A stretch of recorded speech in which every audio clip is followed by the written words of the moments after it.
Nasie in gesprek op reis deur Suid-Afrika se platteland. Met trots geborg deur Monsanto, Nedbank en Senwes in samewerking met Hinterland en NWK.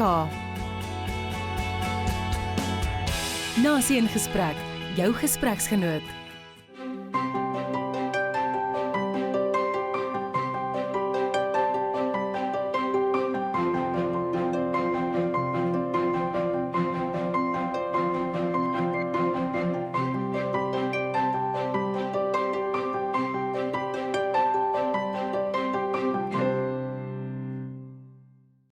Goeiedag en welkom by Nasie in Gesprek. Ons is steeds op reis deur die Suid-Afrikaanse platteland. 'n Skatkis vol verrassings, vaardighede en aktiwiteite. En vandag is geen uitsondering. Goeiedag van my kant af ook. In hierdie episode besoek ons die hartjie van die Kaapse Karoo, Beaufort Wes, met sy vriendelike mense, beeldskone horisonne en sy ryke geskiedenis. Ons gaan ook stilstaan by die skaapbedryf, meer spesifiek Karoo lam, eie aan hierdie area. Hier is waarna jy kan uitsien. In Komtry gaan verken ons Beaufort Wes en klop aan by die skaapboer Johnny Tennyson van die plaas Skeerfontein. Tydens In Konteks besoek ons die indrukwekkende BKB wolhanteringsaanleg in Port Elizabeth, wat 65% van die land se wol sorteer. Oudergewoonte loer Chris Burgess van Landbou Weekblad by ons in om vir ons sy opinie oor die skaapbedryf te gee. Theo sluit aan ons program af deur al die huidige kwessies en uitdagings in hierdie bedryf aan te spreek in gespreksfokus.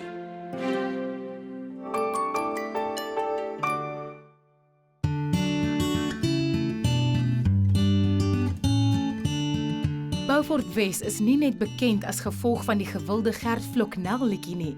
As 'n gewilde stop op die lang pad Kaap toe en een van die oudste dorpies in die land, kan Beaufort Wes stories vertel waarby min ander plekke kan kers vashou. Beaufort Wes se bekendste seun is moontlik Dr. Chris Barnard en hierdie hartchirurg word vereer met 'n museum op die dorp. Hulle familiehuis, as ook die kerk waar sy pa, Dominee Adam Barnard, gepreek het, vorm deel van die museum. Karoo lam is definitief iets wat met Beaufort Wes geassosieer word en met groot reg, want hierdie bedryf speel 'n groot rol in die toerisme van die area. Maar daar is talle aantreklikhede wat hierdie dorpie uniek maak, soos die Karoo Nasionale Park, die bekende NG Kerk, sowel as asemrowende boustyle wat deur 'n beplande staproete verken kan word. Ons het gesels met die onderburgemeester Daleen Slabbert wat ons vertel het hoekom hierdie dorpie so uniek is. Die uniekheid van Beaufort Wes wil ek sê, gaan oor die wyd uitgestrekte vlaktes, die stilte, die mense, wonderlike mense hierso. Ons wil hê mense moet die gevoel van Beaufort Wes ervaar. En jy kan dit nie doen as jy net een nag oorbly nie. Ek het gister met buitelanders gepraat wat elke jaar na die Karoo toe kom. Hulle kom bly op 'n gasteplaas hier naby, omdat dit is vir almal so mooi. Het jy geweet, Beaufort Wes was die eerste munisipaliteit wat in Suid-Afrika tot stand gekom het in Februarie 1837. Die dorp spog ook met die oudste stadsaal. Op die plaas Skeerfontein kuier ons om die kampvuur met Johnny Tennyson. Met sy wortels vasgegroei in die Karoo, boer hy al 18 jaar met skaap. Hy vertel ons ook meer oor Karoo lam. Ek het begin boer in die Karoo, omdat ek gebore en getoe Beaufort Wes is. Ek het op skool universiteit toe gegaan en teruggekom en by onderwys gegee so vir 10 jaar. Toe het ek begin boer, my eie grond gekoop. Wat Karoo lam uniek maak, jou plaas moet geregistreer wees. Met ander woorde, daar moet tussen 4 en 6 tipe bossies moet voorkom. En dan as jou plaas geregistreer is, beteken dit net dat jy Karoo Meat of Origin, met ander woorde vrylopende lam, kan jy bemark. Onthou net, ons boer in 'n baie gesonde area wat vee aanbetref. So dit is wat dit uniek maak. Kom ek sê vir jou Beaufort Wes, wat ek nou sê die hoofdorp van die Karoo is toerisme 'n legio. Daar is baie geleenthede vir toerisme op welke maniere. Ek sê altyd, jy weet, dit is een van die maniere om te diversifiseer op jou plaas, is trek toerisme in. En ons kan natuurlik werk daardeur skep wat baie belangrik is. Om regverdig te kyk na die prys van produkte wat van skaap afkomstig is, het ons gesels met Dian Gous van Agri Sentraal Karoo. wat verduidelik hoekom dit so moeilik is om in hierdie streek ekonomies haalbaar te boer, sowel as die kreatiewe maniere waarop boere deesdae diversifiseer.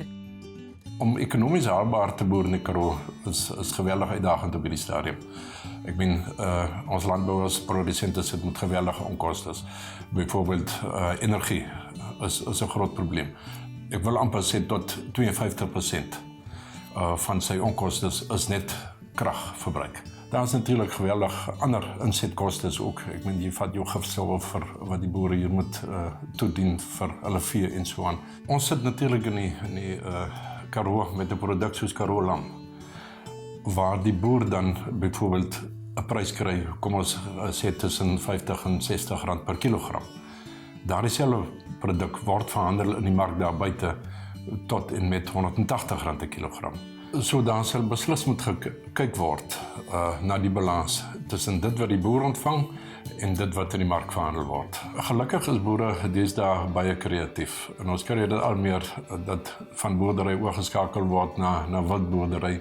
Ons het padstalletjies wat opgesit word, ons het gasteplase wat opgerig word. Al hierdie dinge is dinge wat deesdae wat boere doen om die bedryf net meer ekonomies haalbaar te maak vir hom. Ondersteun die mense in die platteland. Ondersteun die mense in die Karoo, Beaufort Wes. Ons kan nie bly bestaan as die boere nie hier rondom is wat die lewensaar van Beaufort Wes is nie. Het jy geweet, daar is meer as 3 miljoen dorperskape in die Karoo? Beaufort Wes is voorwaar 'n pragtige area. Ek dink meer stadsjapies moet 'n plan maak om in die vlaktes te gaan uitspan. Skaapvleis is nie die enigste produk wat hierdie bedryf het om te bied nie. Na die handelsflitse gaan kuier ons by die BKB wolhanteringsaanleg en Chris Burgess van Landbou Weekblad kom gesels saam oor die skaapbedryf. Bly ingeskakel, ons is nou terug.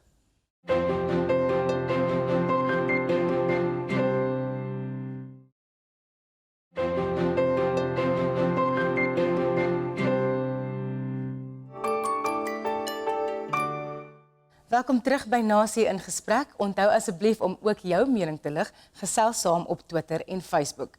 Vandag gesels ons oor die skaapbedryf in Suid-Afrika en by my is Chris Burgess, redakteur van Landbou Weekblad om sy insigte te deel. Welkom Chris. Dankie. Ons Suid-Afrikaners is lief vir 'n ou braaitjie. So hoekom is die skaapchop so duur? Wel, ek weet nie of hulle regtig so duur is nie. Jy weet, as jy kyk, R128 per kilo vir lende chops in die supermark. Jy moet onthou, dit is net een snit van 'n hele karkas. So die oplossing sal eintlik wees dat 'n mens verbruikers meer opvoed om ander snitte van die karkas ook te gebruik, wat die kettingwinkel sal toelaat om daai prys bietjie te laat val. En ek wil nie te veel opkom vir die kettingwinkels nie, want ek praat vir die boere. Die een ding wat 'n mens wel sien met die kettingwinkels byvoorbeeld is dat hulle prysformulasie stem nie ooreen met vraag en aanbod nie. So oor Kersfees sal hulle pryse lig, maak nie saak hoe die aanbod lyk nie, en dan na Kersfees in die nuwe jaar sal dit weer die pryse weer laat val. So dis 'n baie komplekse ding en ek dink nie skaapvleis is so duur as jy na die karkas in sy geheel kyk nie. Gaan dit sleg met die skaapboere? Dat is interessant. Ek bedoel, die skaapboer vir elke rand van die verbruiker kry die skaapboer eintlik 65 sent, wat die hoogste is van alle landbouprodusente, so hoër as natuurlik wyn of melk. Maar aan die ander kant, jy weet, die Bureau for Food and Agricultural Policy het nou voorspel dat skaapproduksie met 5% gaan verhoog en inflasie sit op 6%. So jy weet, die marge is nie daar nie. So jy weet, die vraag is, hoekom maak skaapboere nie geld nie? So een van die redes is jy weet, daar's predasie, so daar's probleemdiere, en dit kos die bedryf miljoene, miljarde eintlik, rande 'n jaar. En dan het jy dinge soos veediefstal wat ook miljarde kos. So daai is alles verliese wat die boer moet absorbeer. En dan, jy weet, die ouens wat nog kommoditeit produseer, jy weet, op groot Karoo-plase. Jy weet, jy het grond nodig daarvoor. Grond is duur. En jy weet, dit bring natuurlik die hele kwessie van grondplafonne bietjie in fokus, want jy het eintlik die grond nodig om die skape te produseer. So boere gaan moet kyk om in plaas van 1 lam per ooi te kry, om miskien 2 of 3 lammers per ooi te kry en eintlik net kyk hoe hulle meer skape kan produseer om daai marge bietjie te rek. Dankie Chris. Voordat ons gesprek met Chris voortsit, Suid-Afrika lewer topgehalte wol aan internasionale markte. Ons reis het ons al die pad geneem tot in die baai by die BKB wolhanteringsaanleg. Ook hier is daar 'n indrukwekkende storie om te hoor. Kom ons kyk.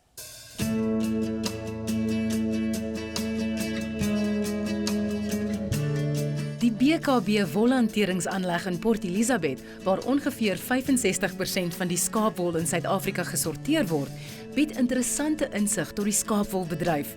Hulle bied ook opleiding en indiensnemingsprogramme aan vir gehoorgestremdes wat 'n beduidende verskil maak in die gemeenskap.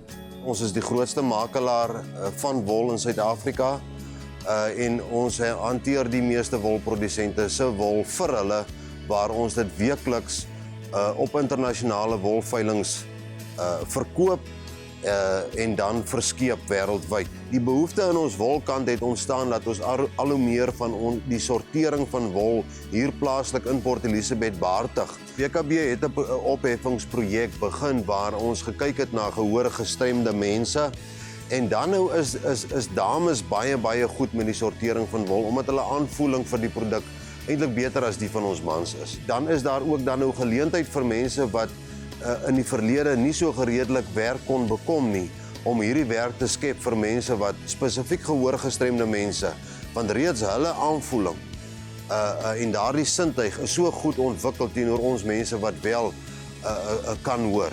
Rensburg Aghenbach is 'n assistentbestuurder by BKB. Hy is self doof en een van sy rolle binne die maatskappy is om 'n skakel te wees tussen gehoorgestremdes en horendes. Hy het ons meer vertel van die verpligtinge van die verskeie werknemers op die perseel. Hulle is 'n verskillende groepe. Hulle is mans en vrouens. Op die oomblik het daar 12 mans. Die 12 mans is 'n groepe geteel. Hulle werk met mandjies te stoot. Die tweede een is, hulle werk met presser. En die dames is ook aan 2 verskillende groepe geteel, die 3. Een is hulle werk met mandjies. Die tweede een is, hulle sorteer die wol. En die derde een is soos wat sy is een van die min doewe mense wat as checker wol sorteer. Hy het ons voorgestel aan Jolene Abrams, een van die wolsorteerders wat baat by hierdie opheffingsprojek. Rensburg het Jolene gevra of sy van haar werk hou en wat sy eendag wil bereik. Sy is baie opgewonde en sy hou baie van op die BKB te werk. Haar toekomsdroom wat sy wil doen om 'n checker, verantwoordelike checker te word, om die groep mense te vat en vir hulle te lei hoe wol te sorteer. Dit wat sy wil word. Suid-Afrika het nie die meeste wol in die wêreld as jy kyk na produksie per land nie, maar het sekerlik van die beste, van die hoogs gehalte merino wol in die wêreld. En dan, by uitstek het Suid-Afrika die bes geklasseerde skeersel. As ons daarna kyk, moet ons regtig waar ons publiek vra, die breë publiek vra in Suid-Afrika om ons te ondersteun. Ondersteun ons wolboere, ondersteun ons wolprodusente om die beste te maak van hierdie unieke produk wat hulle produseer. Het jy geweet? Die skaapwolbedryf in Suid-Afrika is verantwoordelik vir 'n jaarlikse ekonomiese bydrae van ongeveer R2.5 biljoen. Hoe ongelooflik is dit nie dat Suid-Afrika in internasionale markte erken word vir die hoë gehalte merino wol.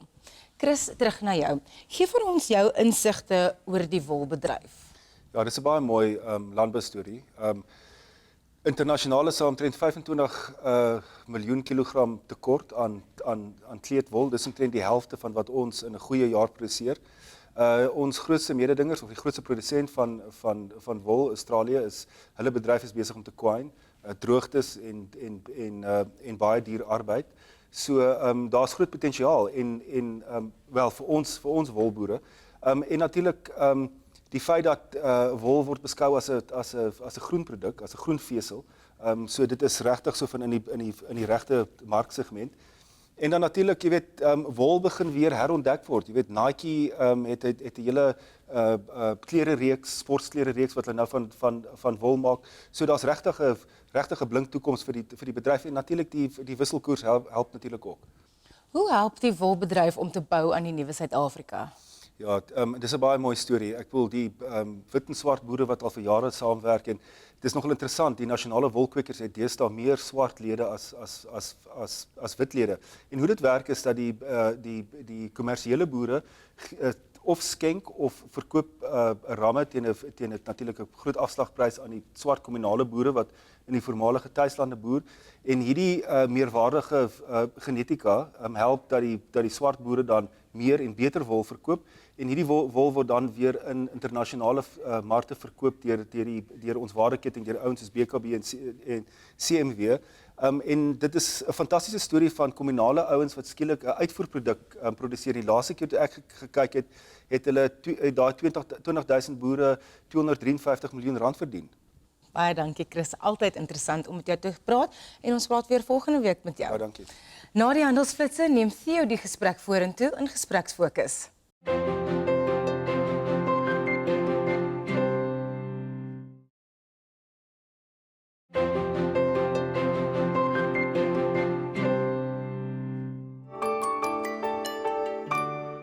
Welkom terug by Nasie in Gesprek. Vandag gesels ons in diepte oor die skaapbedryf. By my in die ateljee is Dr. Pieter Prinsloo van die Rooi Vleisprodusente Organisasie. Welkom Pieter. Baie dankie vir jou. Pieter, kom ons begin die skaapbedryf in Suid-Afrika. Hoe groot is daai bedryf? Theo, om 'n bietjie konteks te gee, ons het rofweg so 24 miljoen skape in die land, waarvan so 3 miljoen in opkomende boere se hande is. Ons het 12 landrasse, met ander woorde inheemse rasse, waarvan daar 'n wye verskeidenheid is natuurlik. Nie noodwendig jou wolrasse nie, maar ja, dis waar ons staan. Ons slagsyfers, die formele slagsyfers is rofweg en daar word baie gekontempleer daaroor, maar die formele slagsyfers is so 5,5 miljoen het ons verlede jaar geslag. Dit kan baie meer wees. Ons skat dis maar so 60% van as jy informele slagtings ook intel. Ja, dis waar ons omtrent staan. Nou net jy, ons praat nou van die kudde slagtings, maar daar's ook 'n groot verlies aan byvoorbeeld wilde diere en doeteenvoudig diere wat ons in die proses verloor. Hoe groot is daai? Jy weet aan predasie alleen, om in randterme te verwys aan as 1,4 biljoen rand 'n jaar. Dit is die gelykstaande aan rofweg 'n miljoen lammers. Met ander woorde 5,5 word geslag, dit kan 6,5 wees as ons geen predasieverlies het nie. Jy weet, so dis 'n baie groot faktor. En dan veediefstal is ook 'n baie groot faktor. Ek meen op die einde van die dag, die kuddes, met ander woorde 'n man praat oor 'n boer sal praat oor 'n lampersentasie en 'n speenpersentasie, maar dit wat hy uiteindelik bemark lyk gewoonlik heel wat anderste van daai twee persentasie af as gevolg van grootliks hierdie twee faktore. Kom ons gaan bietjie na die verbruiker. As ek loin chops gaan koop, want dis wat meeste mense koop, dan is die gevoel tog baie keer dis dan 'n dierproduk hierdie. Is dit so? Is dit 'n dierproduk? Theo, hierdie ding lê ons baie na in die hart. Ons moet appels met appels vergelyk. Ons is geneig om so op sosiale media te gaan sê, met ander woorde die produsenteprys aan te haal. Kom ons sê nou vir argumentsonthaal wat is R60 'n kilogram. En dan 'n foto te wys in 'n winkelrak wat sê R149 of R189 vir lende chops. Ek dink dit is so onregverdig. Ek dink ook ons gee die verkeerde boodskap aan die verbruiker uit. Wat ons eerder moet doen is om te sê om die verbruiker 'n bietjie opvoeding te gee in terme van sy koopgedrag. Want hulle moenie net, omdat hulle die lende chop, wat net 9% van die hele karkas uitmaak, gedurig soek in die winkel, omdat ons in 'n vryhandels ooreenkoms of 'n vryhandel omgewing is, ja, moet ons jy moet onmiddellik gaan daai verkoper sy prys opsit as die aanvraag daarna meer is. So om die prys van die lende chop te gebruik as 'n basis vir die hele skaap dit is onregverdig. Dis onregverdig, dis heeltemal onregverdig. As jy gaan kyk, ek het 'n bloktoetsie hier voor my. Nou goed, weer eens, ek sê nie dis die alfa en die omega nie. Dis letterlik dit wissel oor baie faktore wat 'n rol speel op 'n bloktoets en wat die faktore bepaal waar volgens 'n bloktoets uitgewerk word. Maar as jy nou gaan met 'n 30% winsmarge, rolweg, wat ek dink billik is, vir 'n handelaar, en jy bring 'n prys in van R60 'n kilogram vir die boer, as die verbruiker daai hele karkas koop. In ander woorde, hy span saam met sy familie en sy vriende, en hy, in steede van net die chops te koop vir die spesifieke braai wat hy beplan, koop 'n hele karkas. Deel hom op tussen mense. Ons moderne samelewing het nie meer groot yskaste nie, ons het nie vrieskaste nie, en ons het ook nie groot huise nie. Maar koop saam. Dan gaan jy hom kan koop vir sê maar R88.90. Jy weet, dit is wat jy vir daai hele karkas gaan betaal. As jy net die Lender Chops gaan koop, volgens my ou toetsie hier, gaan jy R128 betaal. Dan klaar jy dis duur, jy weet. Kom ons stap bietjie. Die res van die skaapbedryf gaan rondom die wolbedryf. Net eers relatief wol tot vleis. Hoe lyk daai verhouding en wat is die omgewing waarbinne die wolbedryf hom bevind? Die wolbedryf is in 'n baie gesonde omgewing. Kyk, ons sê in terme van produksie, as jy 'n dier vat wat wol het, is 80% van die inkomste nog steeds van vleis en 20% is van wol.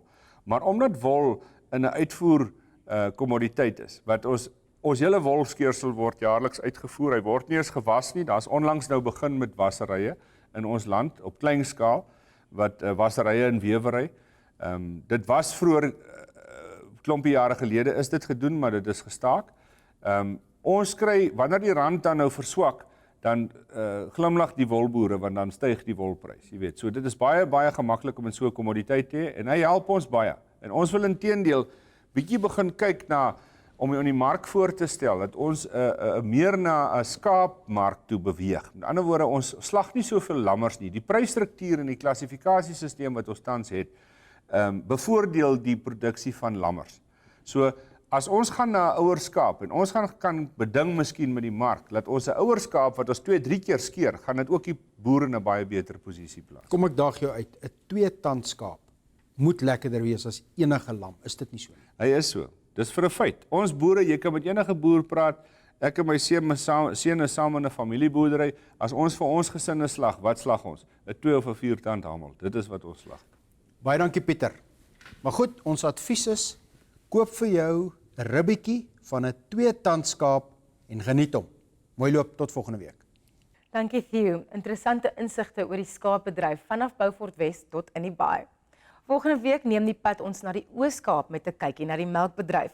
Hoewel die aantal melkbore ontstellend verminder het oor die afgelope paar jaar, kyk ons na die tegnologie wat in plek gesit is om steeds enorme hoeveelhede melk te vervaardig. Ook in die area is daar pragtige transformasie-inisiatiewe wat ons ondersoek. Tot dan, onthou om jou mag as verbruiker uit te oefen, raak betrokke by die landboubedryf, want dit raak jou. Ons sien jou dan. Totsiens.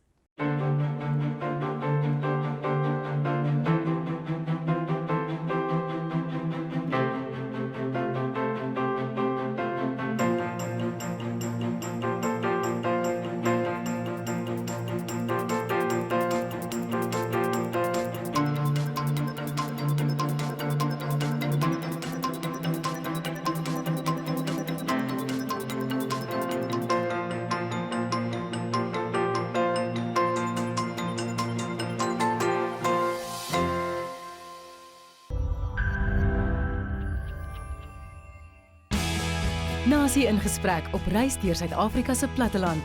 Met trots geborg deur Monsanto, Nedbank en Senwes in samewerking met Hinterland en NWK. Nasie in gesprek, jou gespreksgenoot.